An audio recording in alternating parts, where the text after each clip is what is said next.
general, when they talk about risk management, one of the main driving point behind that is that regulators, even our customers, recognize that with the supply chain as it is pretty complex. And there's no way one organization can have total control over the whole chain.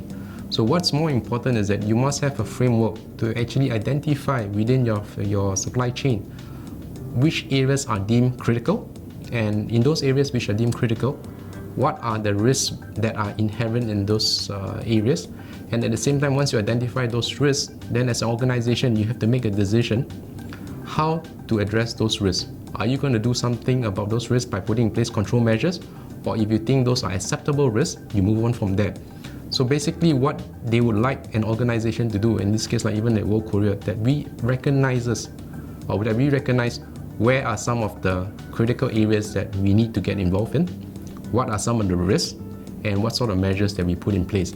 And when they are looking for examples of measures, they're basically looking in terms of development of operating procedures or control measures to reduce those risks that have been identified.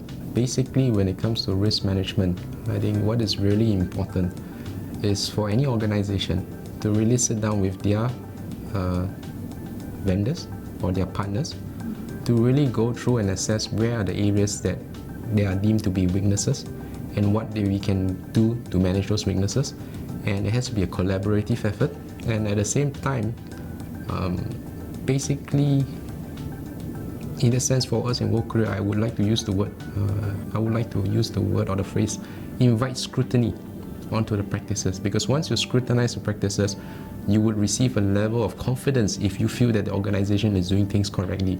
And then that becomes easier and gives you as an organization a peace of mind to know that you have a partner or a vendor that is able to develop in line with your expectations and as well meet the compliance requirements. It involved a marine researcher that is based in Spain, and that was the first time he actually wanted to ship some marine samples off an island of Indonesia that's about 3 hours away from the nearest main island.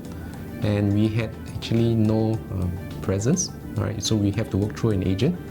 And basically we had to supply I think over 100 boxes of dry ice to be flown in from Singapore to prepare in the nearest island, then to ship it down to this coast to pick up basically the samples of about I think a few hundred type of marine samples, and some of these are rare samples.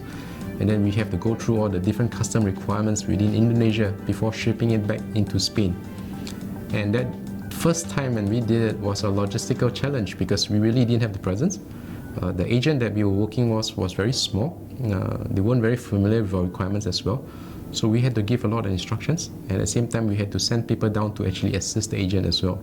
So that was something that stood out because of a lot of the logistical work that we had to do before that. But once we picked up, it became a little bit easier because the groundwork was really laid.